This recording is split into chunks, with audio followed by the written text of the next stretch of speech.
ओम त्र्यंबके यजामहे सुगंधिं पुष्टिवर्धनम् उर्वारुकमिव बन्धनान् मृत्युर्मुक्षीयमामृतात्। ओम नमः शिवाय। हर हर महादेव। महादेव जी की कृपा सदैव आप पर और आपके समस्त परिवार पर बनी रही। महाशिवरात्रि का व्रत जो हर साल फागुन मास की कृष्ण पक्ष की चतुर्दशी तिथि को मनाया जाता है। वैसे तो शिवरात्रि हर महीने आती है, जिसे मासिक शिवरात्रि और चतुर्दशी व्रत के नाम से जाना जाता है। इस तरह से साल में कुल 12 शिवरात्रि आती है, लेकिन इन सभी मासों में फागुन मास में आने वाली शिवरात्रि को महाशिवरात्रि के नाम से जाना जाता है। और महाशिवरात्रि का व्रत हिंदू धर्म के सबसे प्रमुख व्रतों में से एक होता है। इस दिन भगवान भोलेनाथ और माता पार्वती जी की विधि विधान से पूजा की जाती है। ऐसी मान्यता है कि इस दिन भगवान शिव और देवी पार्वती जी का विवाह हुआ था। महाशिवरात्रि के दिन भोलेनाथ बहुत ही प्रसन्न मुद्रा में होते हैं और इस दिन ऐसा विश्वास है कि भोलेनाथ धरती पर जितने भी शिवलिंग हैं उन सभी में साक्षात रूप से वास करते हैं। इसलिए भक्तों की थोड़ी सी भक्ति से प्रसन्न होकर उनकी सारी मनोकामनाएं पूर्ण कर देते हैं। इस रात में रात्रि जागरण और भजन कीर्तन का बड़ा महत्व है। इसलिए भोले बाबा के भक्त महाशिवरात्रि पर 4 पहर की विशेष पूजा और रुद्राभिषेक भी करते हैं, ताकि भगवान शिव की असीम कृपा प्राप्त की जा सके। ऐसी मान्यता है कि भगवान शिव का तेजों में अग्निपंख, जिसे शिवलिंग के नाम से जाना जाता है, वह भी महाशिवरात्रि को ही प्रकट हुआ था। शिवरात्रि के दिन शिव जी की इच्छा से ही सृष्टि का आरंभ हुआ माना जाता है और प्रलय काल आने पर महाशिवरात्रि के दिन ही संपूर्ण सृष्टि भगवान शिव में समा जाएगी। ऐसे भोले बाबा जो दया के भंडार हैं, जो किसी को खाली हाथ नहीं जाने देते। तो चलिए जानते हैं उन्हीं भोले बाबा की असीम कृपा प्राप्त करने के लिए महाशिवरात्रि कब है और कौन से दिन शुभ मुहूर्त में पूजन कर सकते हैं। 4 पहर की पूजा का, प्रदोष काल का शुभ मुहूर्त, इसके अलावा निश्चिता काल मुहूर्त कब से कब तक रहेगा। इस बार फागुन कृष्ण चतुर्दशी प्रारंभ होगी 26 फरवरी बुधवार को 11:09 से और चतुर्दशी तिथि समाप्त होगी 27 फरवरी दिन गुरुवार को सुबह 8:54 पर। ऐसे में उदया तिथि के अनुसार इस बार 26 फरवरी बुधवार को ही केवल महाशिवरात्रि का व्रत होगा। व्रत सुबह सूर्योदय से प्रारंभ होकर अगले दिन के सूर्योदय तक रहेगा। शिवरात्रि के व्रत में बहुत से लोग निराहार निर्जल रहकर व्रत रखते हैं, तो कुछ लोग एक समय फलाहार ग्रहण करके व्रत रखते हैं।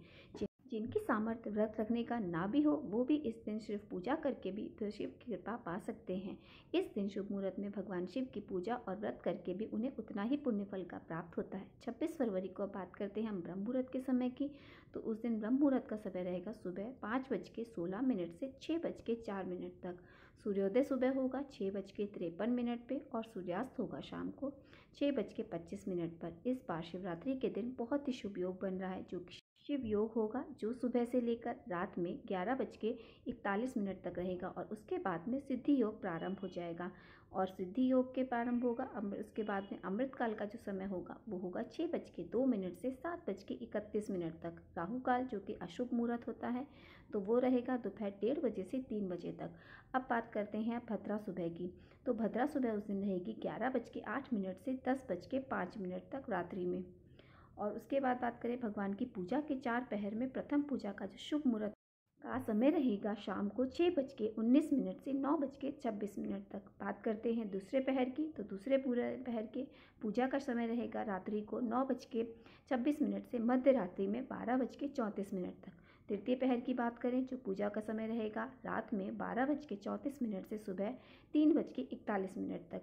अब बात करें चौथे पहर की, तो चौथे पहर का समय रहेगा 27 फरवरी गुरुवार को सुबह 3:41 से 6:48 तक। वैसे तो भगवान शिव के भक्तों को इन 4 पहरों की ही पूजा करनी चाहिए। अगर 4 पहर में पूजा करना संभव ना हो तो प्रथम पहर और अंतिम पहर के अलावा निशिता काल और प्रदोष काल में भी पूजा करनी चाहिए। तो 26 फरवरी को प्रदोष काल का समय रहेगा शाम को 5:40 से 7:10 तक। निशिता काल मुहूर्त जो रहेगा उसका समय होगा उस दिन रात्रि में 12:09 से 12:58 तक। और आसपास आपके शिव मंदिर में जाकर आपको शिवलिंग का उस दिन अभिषेक कर सकते हैं, पंचामृत जल अर्पित कर सकते हैं। अगर ऐसा करना संभव ना हो तो आप मानसिक रूप से भी भगवान शिव के ओम नमः शिवाय मंत्र का सच्चे मन से जप करके भी आप मानसिक पूजा शुभ मुहूर्त के दौरान कर सकते हैं। व्रत का पारण हमेशा अगले दिन जल चढ़ाने के बाद किया जाता है। तो 27 फरवरी गुरुवार को शिवरात्रि का व्रत खोला जाएगा सुबह 6:53 से 8:54 के बीच में। इस समय भगवान शिव को अर्पित किया गया प्रसाद ग्रहण करने के बाद सात्विक भोजन ग्रहण किया जा सकता है। और क्योंकि इस बार भद्रा का वास पाताल लोक में रहेगा, तो पाताल लोक में भद्रा होने से पृथ्वी लोक पर अशुभ नहीं मानी जाएगी। ऐसे में भद्रा काल के समय में आप पूजा पाठ कर सकते हैं, जलाभिषेक भी कर सकते हैं, लेकिन जो भद्रा का बहुत विचार मानते हैं उन्हें सुबह भद्रा लगने से पहले और रात को भद्रा समाप्त होने के बाद पूजा करनी चाहिए। उम्मीद करती हूँ आप सभी को आज की जानकारी पसंद आई हो। हर हर महादेव।